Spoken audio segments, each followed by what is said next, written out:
This is GKW, a historic edition of GKW, as we have a new undisputed WWE champion for the 17th time. John Cena is on top of the mountain. I'm Gabe Neitzel from ESPN Milwaukee, back from his adventures in Las Vegas. We'll get to whether or not he saw one final show before he went to bed last night. A little bit later in the show, Brian Rowitz from ESPN Wrestling. Catch him on ESPN 1000 in Chicago, of course, part of Busted Open on Sundays as well from 9 to noon on SiriusXM. He is Jonathan Hood. All right, boys, let's just start there. Main events. Cody Rhodes, John Cena. Cena comes out on top. There was some chicanery. Apparently, we can't have a WrestleMania main event without somebody getting low blowed as a kick to the groin, and then a shot with the championship ends up giving Cena his 17th record-breaking 17th World Championship. Your initial thoughts, initial reactions on tonight's main events? Well, that was something. Brian? I got a 2-word reaction for you. That sucked. Yeah. The match wasn't great. Travis Scott with the big blow off.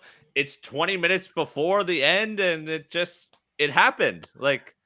I thought that John Cena would win tonight, the championship. Yes. I just thought there was going to be a little bit more pyro and ballyhoo to the finish of the matchup. I knew Cena would win. I just thought, man, so Travis Scott with his Undertaker entrance, just just going down the ramp, and he becomes the difference. It's kind of like, wow. I think the story is that American Nightmare Cody Rhodes comes across as a dumb babyface, and Cena, smart as a heel, taking his time, calculated, and wins the championship. So they got to where they want to be, Gabe, but that was it. I was honestly, I was kind of into the match because for the most part, Cena was dominating the match. Sure. And that's something that we talked about in the long run-up that we had to WrestleMania, that I would have been in favor of Cena having almost the reverse of what happened to him when he went up against Brock Lesnar at SummerSlam all those years ago, where Brock Lesnar, that's where Suplex City was born, and he got suplexed, whatever, it was 14, 15 times en route to Brock Lesnar just dominating him. I would have been okay with that, with Cena feeling good after coming out on top the last couple of interactions. He's the one standing tall, just an overconfident babyface. But instead, that's not the case. The Travis Scott thing was interesting, and obviously, No Rock, I think, kind of complicated that and what they wanted to do for the ending. So, I was having fun until Travis Scott showed up, and then it started making less sense. Mm-hmm. But again, it ended up getting the desired result. It ended up getting the result that I think everybody wanted, although the crowd, which wanted Cena to win, kind of felt like they were underwhelmed. Yes. Yeah, I think the spot that Travis Scott took was supposed to be The Rock's, and The Rock, as you mentioned, Gabe, clearly not available. We've been talking about this leading up to this matchup, and The Rock obviously not available to be there, because I think it's even a little bit more palatable if The Rock is there, but it's Travis Scott, and Travis Scott's not a wrestler, and The Rock is part of TKO, the face of TKO, and he was not there. Last time we saw him, he was looking at an 80s Rubik's Cube with a New Japan shirt on. It's kind of like, so I don't know. I just I think from Cena's standpoint, the one thing I could say, Brian, is he's really fully into his heel character. The things he used to do quickly, he doesn't do anymore. Lights out in his entrance, took his time going down there. And then the whole lead up to the 5-knuckle shuffle, that all was a remix. I love that. I love the fact that, again, he said we got nothing, right? He said we got nothing. We got nothing. All we got was a black screen that said John Cena on it. Nothing, no pyrotechnics, no flashing different, the John Cena colors, no highlight packages from Cena. And honestly, I like the remix of the 5-knuckle shuffle a lot more than the original. Sure. I enjoyed that. I thought that was cool. I thought that was a little, again, and that's where I was enjoying the match up until the very end. Which, again, I really wanted to like it, and then it just kind of fell flat at the end. Even though I knew Cena was going to win. Yes, Cena winning isn't the issue here. It's how you executed it. It's the way we talked about with AEW shows for the past 6 months or so. That was a Jon Moxley main event. That was we're feeling good. We just heard the glass shatter, not to be involved in the main event, but to read numbers off an attendance card and get a lawsuit for your company. Like, to end it like that, where are we getting Cody versus Travis Scott at SummerSlam? Come on. Nick Khan sued that over. All right, there's no lawsuit coming. Although if Nick Khan is coming down to the ring, something is up. I am more interested in that woman versus WWE than I am Cody versus Travis Scott moving forward. If we have to rank those two feuds coming out of Mania, it's that one at the top. You can see on the business card of Nick Khan ambulance chaser, just making sure that everything is smoothed over. Poor Austin. She's like, I'm too old for this, but you want me to come down there? These veterans just indifferent to WrestleMania now. They're just like, you want me to come down here? Okay, I'm going to do my thing. Well, he was having so much fun on the four-wheeler, but I guarantee he was pissed off. He had to walk up that ramp. Yeah. He had to have been so pissed he wrecked his four-wheeler. He wouldn't go in reverse anymore. So I just, I don't know. Guys, I just don't know. When Cody will get his title back, or in what show it'll take place. I showed you the video. Cody did not want to speak to Kathy Kelly walking to his bus, so I guess maybe no press conference for Cody tonight. But just like they wanted to take the title off him, and they did. It just was just okay. It wasn't great. How would you have booked it? How would you have booked tonight's match? Again, keeping in mind that Rock was not available. Yeah, I mean, I think other chicanery other than Travis Scott, I guess that's my whole deal. Like, I want to make sure it's clear. I always thought that John was going to lose. I just thought it would be a different way that he'd lose. That Cody would lose the championship. Yeah, I thought that John would win. I just thought that it would be a different way for Cody to lose the title tonight. Yeah, I mean, last year we left Mania last year feeling better about WWE than we had in a long time. We knew the result going into that main event. We knew Cody was going to beat Roman. You had all the hijinks. You had everything happen. It still was a lot of fun, and we were feeling good. Same thing tonight. We knew Cena was going to win, but it just fell so flat. And, like, if you knew that Rock wasn't going to be there, was this Hunter just holding out hope, like, all right, well, maybe he's going to change it. Maybe he's going to change his mind. You get a Rock Austin standoff, and then all of a sudden it all works a little bit better. Is it as simple as that? But at some point you knew he wasn't going to be there, and you have to come up with whatever better plan, right? And I guess you wanted to involve Travis Scott and whatever that was. Again, I would have just continued with, even if you wanted to get Travis Scott involved, like I would have just, hey, have Cena be dominant. Maybe look, I thought it would have been really sick if they just did 1 AA and that's all it took. Sure, like 1 AA, 1, 2, 3, like, because there's a shock factor there of holy bleep, right? But then after doing the 5 and the Avalanche AA and all the other stuff, I think that's where, at least on my timeline, the people that were watching were like, oh, that was it? Like, that's all it took to get, after Cody kicked out of all these other things, one kick to the dick and a title belt shot across the face. Apparently that's all it took to get him down. I wish there was a little more consistency there. Yeah, there were right ways to do this, and you had the crowd in the palm of your hand. I go back to, you just have Cena dominate, and you have Cody explain it away of, man, I was overconfident going in, especially if you want Cody to eventually come back and win that championship and be the one that defeats Cena on his way out, because Cena's now going to be running with, I'm the forever champion. I'm retiring with this. Nobody else is going to ever have this championship. And if Cody's going to be the one to save that championship at the end of 2025, like, I think you can, hey, I overestimated him. I'm not going to let that happen again. I think there was something that you could have done there instead of whatever the ending ended up being. This is the part of the show where I usually say you got to make sure you get allies, making sure people that can defend you, that watch your back. It's just Travis Scott. Like, it wasn't like an army of people that Cody would be aware of, right? This is not AEW. It's just, and Ronnie points out on Twitter, if that was Seth and Heyman, we feel a lot different than we do right now. Yeah, because you're tying together the two main events, and you're okay. Now there's, and honestly, now I'm more intrigued, and I probably retrospectively kind of take up, because last night the in-ring action was great. I walked away last night, and again, I was different than you guys. Like, I've seen enough currently of Punk versus Rollins, and I think that's what we were getting. because obviously Punk can't go up against Heyman, but you start a different little faction here where Rock is pulling, you can say, oh, behind the scenes, Rock is pulling the strings and he's aligned with he's aligned with Heyman and Rollins and Cena. And I guess if you want to throw Travis Scott in there because they wanted to get his hardcore championship belt that he designed with the Cactus Jack collection that they released this weekend.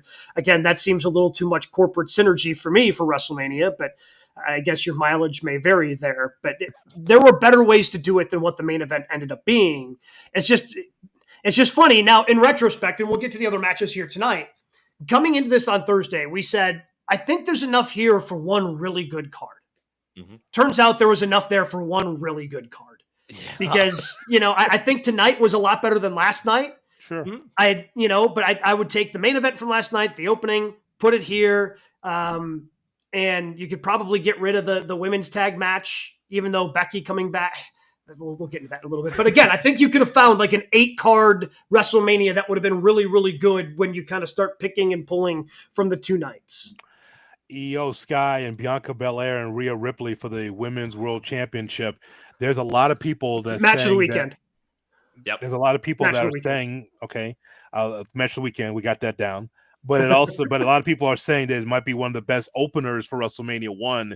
The other thing is they're talking about maybe one of the best women's matches that we've seen at WrestleMania as well. So I just thought that was a great way to open up night 2. Io Sky coming out with the victory. All 3 women impressed, but Io Sky got a big pop at the end. Yeah, that was a hell of a match. And yes, in comparison, to the main event, which again, we're not expecting a 5-star match. This isn't AEW. We said it on Thursday when we did the show. Everything we saw on Dynamite this week, wrestling wise, wasn't going to compare to this week. That triple threat match was by far the best wrestling match we saw. But when you put it into comparison to how slow that main event was, it stands out even more about how good it was. Yeah. The bump that Io took, going from her over the moonsault, taking the 2 feet to the chest, bouncing off of that, and then into a KOD, was just that whole sequence, like the way it had to be timed out, the way they absolutely nailed it. Again, Io, I'm hoping that she continues to have her star go, because clearly the WrestleMania crowd very much into Io, very much wanted her to win tonight, was very much behind her. And it kind of feels like she's been underrated a lot, and I think that was also kind of the storyline, right? Like she was being overlooked by not just necessarily the fans, but by her 2 opponents going into the match, despite her being the champion. And then she walks out the champion. The opening match, really the opening half of the show, I thought was all spectacular. Well, to your point, Gabe, when we talked about this being a one-night show, they couldn't even get to 11 Eastern tonight. Was 10:40. The match ended. Cena wins. I'm like, all right, well, this is going to be fun. Now we've got 20 minutes to fill. Who's coming out? What's going to happen? And then nothing happens. He puts the belt on and walks away. I'm like, that's it? We're done? I don't understand. That's how much you didn't have, that you couldn't fill it out there and you couldn't do more. You almost had Austin counting to 60,000 just to try and fill time. That's how desperate they were tonight. What? Not enough spins for Joe Hendry to stretch out the time, clearly. Perfect ending to that match. Perfect, no notes. No notes on Joe Hendry versus Randy Orton. I think it hit every note it was supposed to. It was spectacular. You get the pop of the crowd of Hendry coming out, put on a little bit of a show. He does a spin, he eats an RKO. Yep, that's all right. Yep, that's all I needed that to be. Well done, everybody. You got Orton to do it also. After he hit him with another RKO. Again, to stretch out the time. That's exactly what the reason why. I got somebody on GKW _wrestling that was arguing the fact that this is bad business for TNA, and David Pinzer, the old ring announcer, and other people jumping in on that conversation. I said, this is great for TNA. They'll replay the shit out of this on their TV. They this just is great had their for them. world champion on WrestleMania. What else? Who cares if he lost to Randy Orton? You're world champ. You are TNA. You are the 3rd company in America. Right? You are the 3rd wrestling company in this country. And you just had your guy on WrestleMania. Your world champ just got to show up on WrestleMania and have a match with Randy freaking Orton. Wins and losses don't matter. You now have video clips of him with Roman in the Rumble, Orton at Mania. You just push that out there. Look at our world champion. He's everywhere. That's all you need right now. Yeah, people Just have were. to say his name and he'll appear. There was just That's one right. guy. Yeah, this one guy was he just got piled on. He got dog piled by the internet about what he said there. And I was just trying to be kind, and I told him, "Sir, this is good for TNA business. They'll replay this a lot, and plus WWE and TNA are in business." So his point was he thought it made TNA look less than. I'm like, no, this elevates TNA. He got the rub from Randy Orton at WrestleMania. This is good. Like, I mean, first of all, TNA is less than. Like, Yes. It's okay. First and foremost, they are. Second of all, like you get your guy there, and like that's all you need. Like you have 60,000 people in attendance, millions watching around the world that maybe they're not familiar with TNA. Maybe they haven't been watching NXT, where mostly TNA has been. I don't want to say relegated to, because that doesn't seem like it's right, because this partnership has mostly been TNA and NXT. But then you got your guy on the biggest show of the year against Randy Orton. It's nothing but good things for TNA. Nothing but good things for Joe Hendry, who I was not aware of. I sent you guys the tweet. I can't remember who sent it. Yeah. I had no idea Joe Hendry was Rusev's lawyer back in the day. Like everybody was expecting Rusev, and instead we got Rusev's lawyer, who apparently played that lawyer character in a segment for WWE. It worked out. We were able to see Liv Morgan and Raquel Rodriguez against Lyra Valkyria and the returning Becky Lynch. And Becky and Lyra win the WWE Women's Tag Team Championships. Becky looked great, like she hadn't left. I didn't know she was.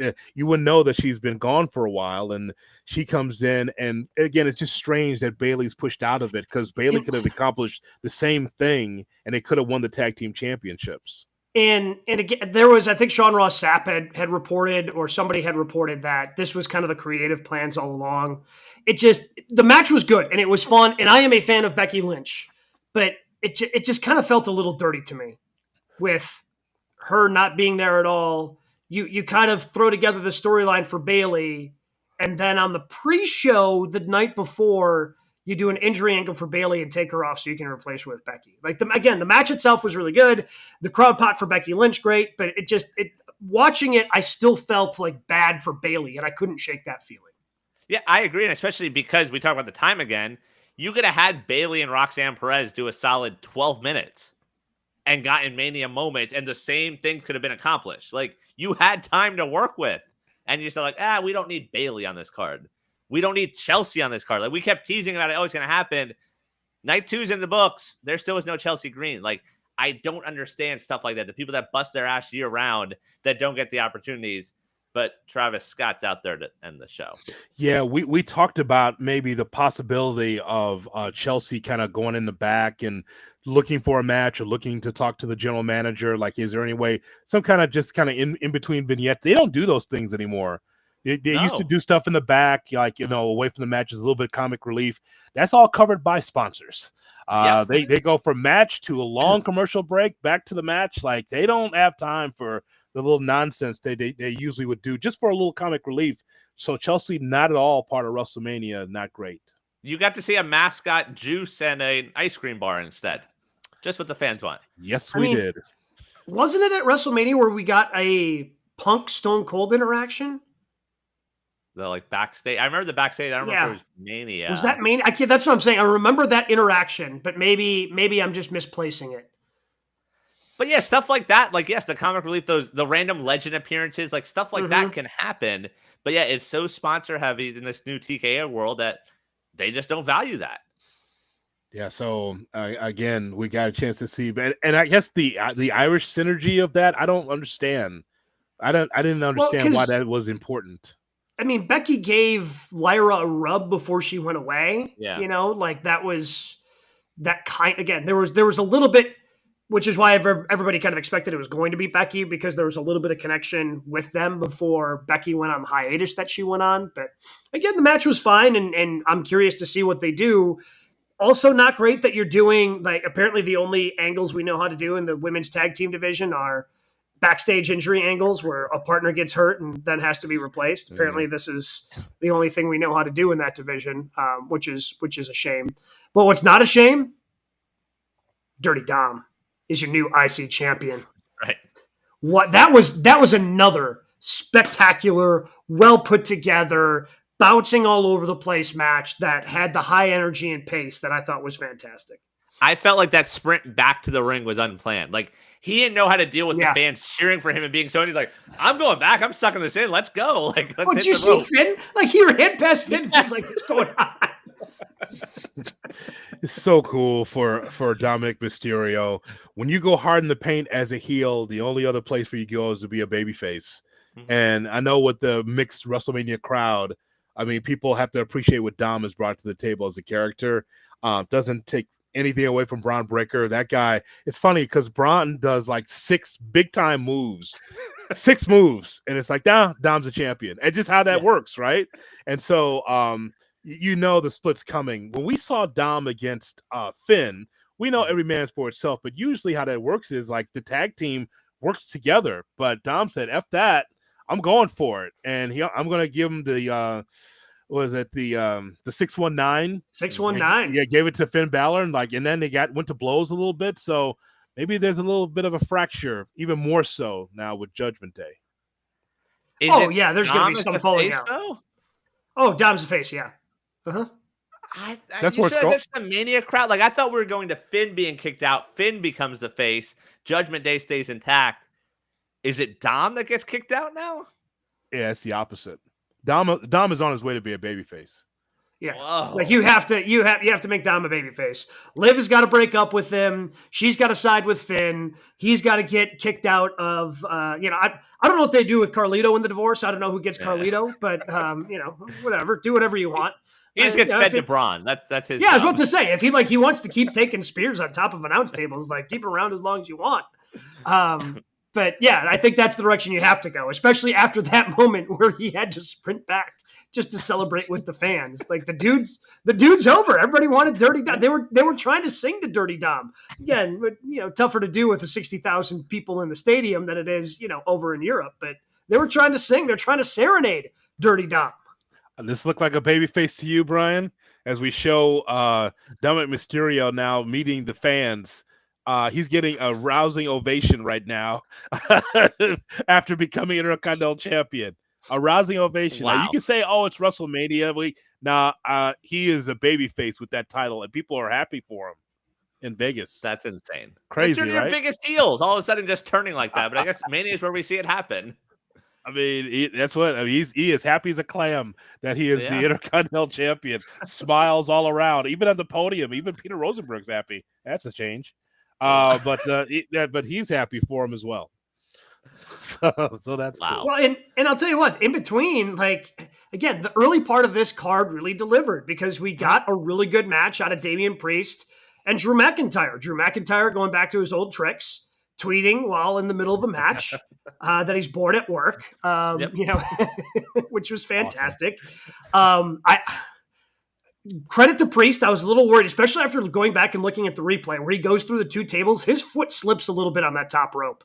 But he was able to save it enough where he was able to go down and kind of squarely go through both those tables. But, a lot of high spots in a street fight. And I thought that these two really delivered. No shock with Drew McIntyre, who seemingly continues just to deliver in anything that WWE sends his way. Yeah, guys, how great was that match, though? I mean, once again, Drew McIntyre is in his bag. And just the power. What I really like is the physicality, like a big hoss fight. And in a regular match, fine, we've seen that before. But a street fight, the way they were utilizing all that stuff early in the match, utilizing the stairs a lot, the tables, I really liked how physical both guys were. And a needed win for Drew McIntyre, quite frankly. Yeah, good for him. But now I'm curious, where do we go with Drew? Is he the one that gets fed to Jay early? I know we've seen it before. But is that the first one to let Jay defend the title and be successful there? Who gets fed to Cena first? Because I can't imagine Cody gets a crack right away, right? Like I feel like Cena's going to play keep away. He's going to tell him to get to the back of the line because I believe we're going to revisit that before the end. Does Orton get fed to Cena right away? And you can do Orton Cena. With Cena being the, again, it's a little bit different than the classic or the matches they used to have back in the day because the roles were reversed, right? You've got Orton right now as the babyface, Cena can be the heel. So I don't know. I don't know the direction they go there, and I'm really curious to know what direction they go with Jay right away too. Well, I agree. I think that could work. They're pushing Backlash. Orton's all over the posters. It's in St. Louis. That would be a hell of a main event. I also wouldn't rule out that Cena doesn't defend this title until SummerSlam. Like the way WWE treats some of these part-time champs. Sure, but he's got 36 dates, right? I think that's what they said. That's what he said. He had 36. He hasn't used a lot of them. Yeah. Right? Like, we're on, what was tonight, 6 or 7? Yeah, probably. So most of those are promos, right? Just showing up. Yeah, and the other ones are just probably PLEs here and there, right? I get it. But I think you want to hit. Again, on his way out, I think you want to hit him with Orton, maybe Punk if you can get that in there. Like, I think there are a couple of matches that this is not John Cena the baby, not John Cena the heel. I would think John Cena the actual person probably wants to have a few matches on his way out and not just like defend it twice before we get to the end of the year.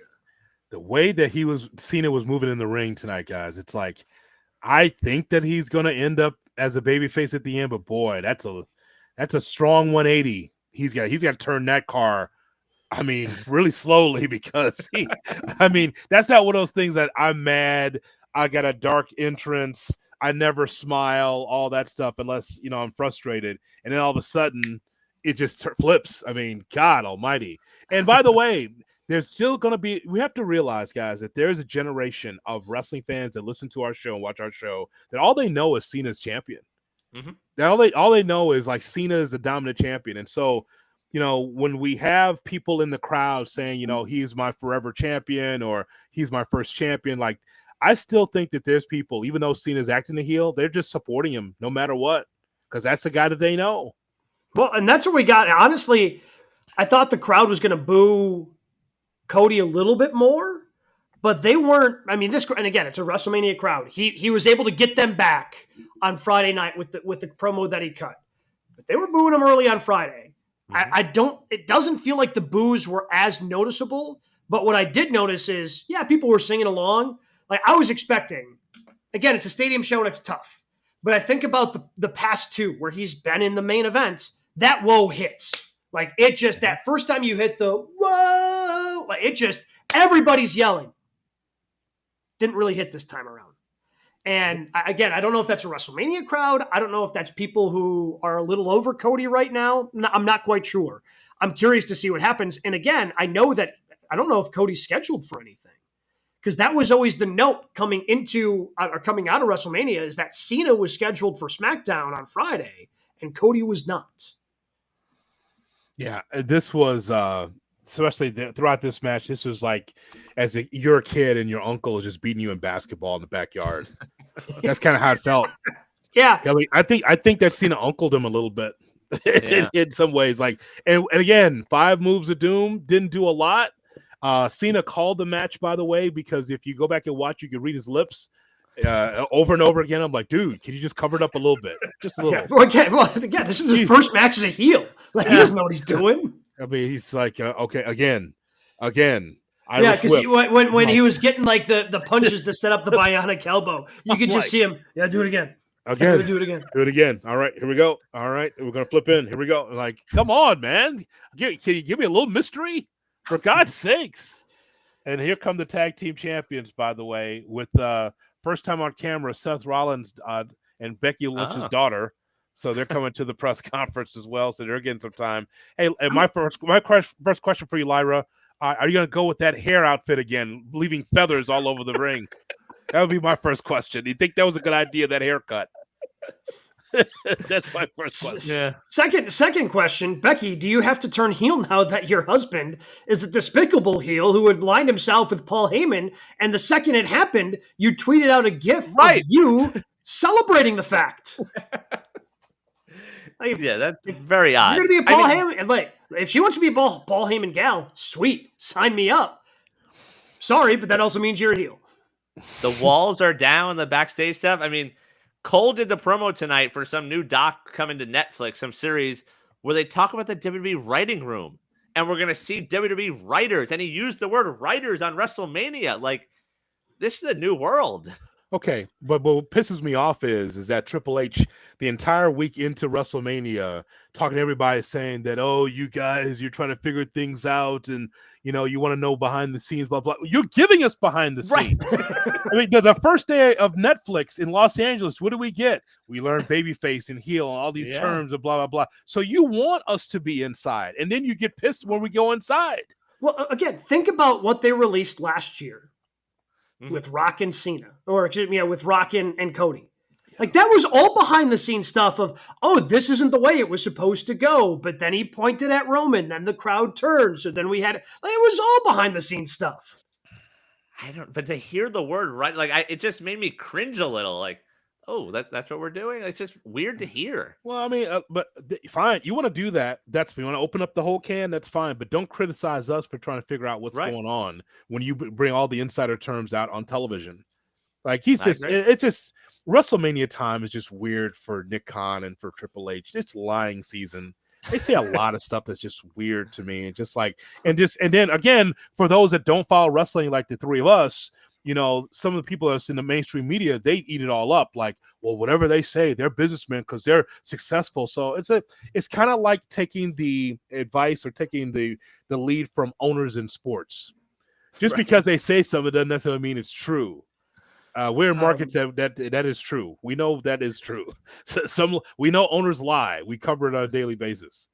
I find it funny. We also, and nobody felt the need to bring up AJ Styles versus Logan Paul tonight. Does anybody have any thoughts? Oh, sure. Karrion Kross got on Mania, Vegas guy. I think he was happy about that. Sure. I mean, I Hunter wasn't going to leave him off. It's what we say all the time about Logan Paul. Like every time we see him, we say he's getting better and better.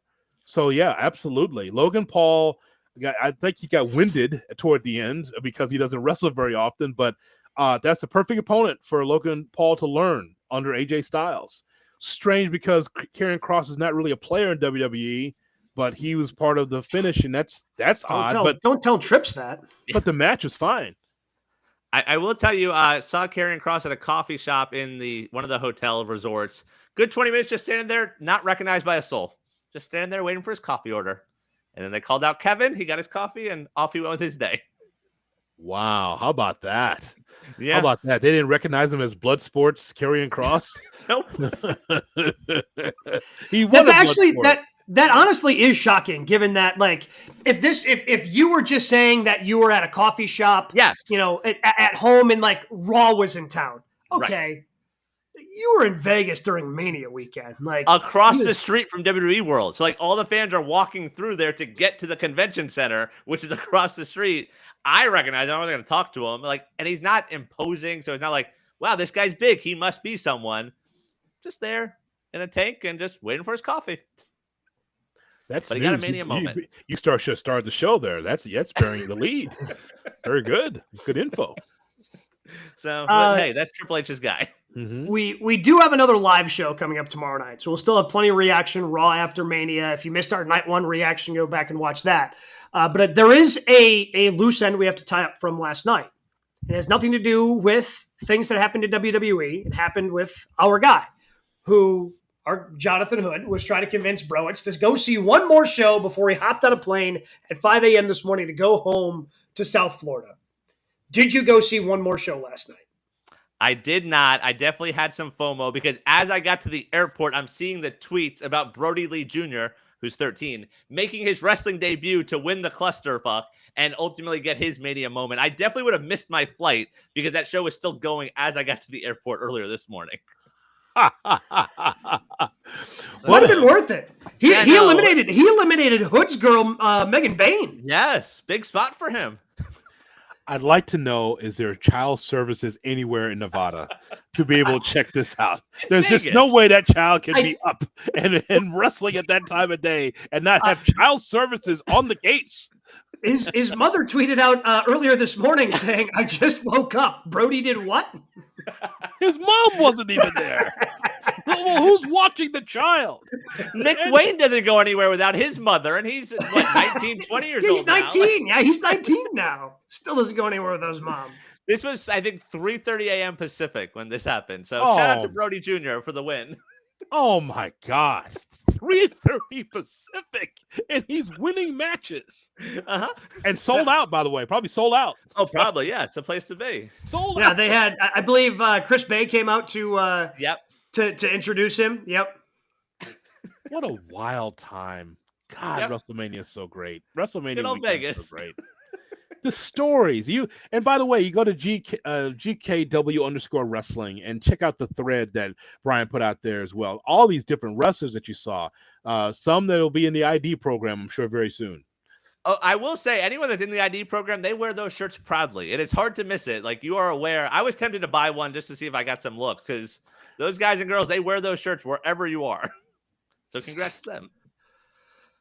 All right, boys, as we wrap up, again, a live show coming up Raw after WrestleMania tomorrow night. So stay tuned to these same channels. Check us out on YouTube, youtube.com/@GoodKarmaWrestling to see all the great work. Again, a lot of hard work and a lot of great work put in by Brian this WrestleMania season. Final thoughts on WrestleMania weekend. Yeah, I just think that it was great. I think the whole Saturday and Sunday was probably a solid B for everything. When you just add up all the matches and everything that we saw was a B. I just think that I look forward to seeing what John Cena is going to do. Is he going to actually go away for a while? Does he come back? A lot of questions about Paul Heyman. Why Paul? Why? So I think there's still some threads out there, and I thought that WrestleMania, I think it delivered for the most part, especially night 2. Yeah, I think combining the two, you get to a solid B. I think more good than bad. Yeah. There was some down parts, and, we move forward, and Hunter swears they have this big plan, and I look forward to Rollins beating Uso for the title on Monday on Raw. It'll be a good start to the year. Unbelievable. Nope. Okay. All right. Brian's got to get to bed. He's delusional. He's delirious. He can't keep his thoughts straight. Be a great Raw. It would be a great Raw. You're right. Okay. You know what? You got to give him that. All right. Yes. Nope. No yeet. If Rollins and Heyman end up with the world championship at the end of last night, I think we would be very excited on this post show, just because, wow, anything can happen right now in WWE. That would happen. So thank you, everybody, for tuning in tonight, tuning in last night. Again, we have another live show tomorrow. Check out, if you're jonesing for a little bit of content, you haven't checked out Brian's work, youtube.com/@GoodKarmaWrestling for all the different WrestleMania stuff that happened. And we'll be back with you again right here tomorrow.